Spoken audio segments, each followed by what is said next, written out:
నమస్కారం. మరి ఇవాళ భారతీయ జనతా పార్టీ పెద్దలు రాష్ట్ర అధ్యక్షులు కిషన్ రెడ్డి గారి ఆదేశానుసారం రామగుండం రైల్వే స్టేషన్లో ఏదైతే భారత కేంద్ర ప్రభుత్వం ఏర్పాటు చేసినటువంటి ఇవాళ రైల్వే స్టేషన్ని పునరుద్ధరణ నూతనంగా కొత్త హంగులతోటి ఇక్కడ ప్రజలందరికీ కూడా ప్రయాణికులకి ఎట్లాంటి ఇబ్బంది కలగకుండా అనేకమైనటువంటి నూతన మౌలిక వసతులను దాదాపుగా 30 కోట్లకు పైగా నిధులను వెచ్చించి ఇవాళ ఏదైతే కేంద్ర ప్రభుత్వం దానికి సంబంధించిన నిధులని కేటాయించి వాళ్ళ పనులు నడుస్తున్నటువంటి సందర్భంగా మరి ఇక్కడ ఉన్నటువంటి అధికారులతోటి పనులన్నీ కూడా పర్యవేక్షించడం జరిగింది. భారతీయ జనతా పార్టీ నాయకులందరితో కలిసి ఈరోజు పనులని పర్యవేక్షించడం.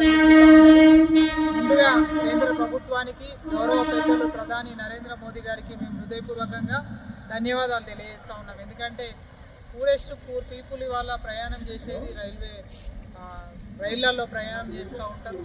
మరి వారికి ఎక్కడ కూడా ఇబ్బంది కలగకుండా ఇవాళ చూసినట్టయిందంటే దాదాపు 30 కోట్లకు పైగా నిధులను పెట్టి ఇక్కడ వచ్చేటువంటి ప్రయాణికులు ఏదైతే వేచి ఉండేటువంటి ఆ రూమ్స్ని పురుషులకి స్త్రీలకి వేరువేరుగా, అలాగే టాయిలెట్స్ కూడా కొత్తగా అంటే దానికి సంబంధించి టైల్స్ను ఏర్పాటు చేస్తూ నూతనంగా ఎక్కడ కూడా ప్రయాణికులకు ఏ చిన్న ఇబ్బంది కూడా జరగకుండా ఏర్పాటు చేయడం జరుగుతూ ఉంది. దాంతో పాటుగా ఎఫ్ఓబి ఫుట్ ఓవర్ బ్రిడ్జ్లు కూడా ప్రయాణికులు ఏదైతే ఫుట్పాత్ దాటేటప్పుడు ఇబ్బంది కలగకుండా మరి వాళ్ళకి నష్టం జరగకుండా వాటిని కొత్తగా ఎక్సలేటరు తర్వాత ఇంకా చాలా వాళ్ళకి ఎట్లాంటి ఇబ్బంది జరగకుండా వచ్చేటువంటి వికలాంగులకు కూడా ఇబ్బంది కలగకుండా ఏర్పాటు చేయడం జరుగుతూ ఉన్నది.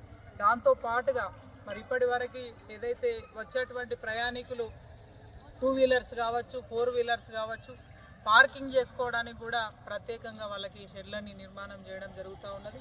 ఇవే కాదు ఇంకా అనేకమైనటువంటి విధాలుగా అంటే చూడంగానే ఒక మంచి లుక్ వచ్చేటట్టుగా ఇవాళ ఇక్కడ సుందరీకరణంతో ఇవాళ రైల్వే స్టేషన్ని ఏర్పాటు చేయడం జరుగుతూ ఉన్నది. కాబట్టి ఈ ప్రాంత ప్రజల తరఫున మేము ప్రత్యేకంగా కేంద్ర ప్రభుత్వానికి నరేంద్ర మోదీ గారికి హృదయపూర్వకంగా మేము ధన్యవాదాలు తెలియజేస్తూ ఉన్నాం. మరి చరిత్రలో ఎన్నడూ లేనటువంటి విధంగా రైల్వే స్టేషన్లు అంటే రైల్వే శాఖని అభివృద్ధి చేయడం లోపల భారత ప్రభుత్వం కీలకంగా ఇంత పెద్ద మొత్తంలో ఫండ్స్ని అందజేయడం అనేది నిజంగా కూడా చాలా సంతోషకరంగా భావిస్తాము. ఈ పనులన్నీ కూడా దాదాపు 3 నెలల్లో పూర్తి చేసి ప్రయాణికులకు అన్ని రకాలుగా సౌకర్యాలని అందుబాటులోకి తీసుకొచ్చేందుకు రైల్వే శాఖ పనిచేస్తూ ఉన్నది. దీనికి సహకరిస్తున్నటువంటి అధికారులందరికీ కూడా మేము ప్రత్యేకంగా ధన్యవాదాలు తెలియజేస్తాము. జై భారత్.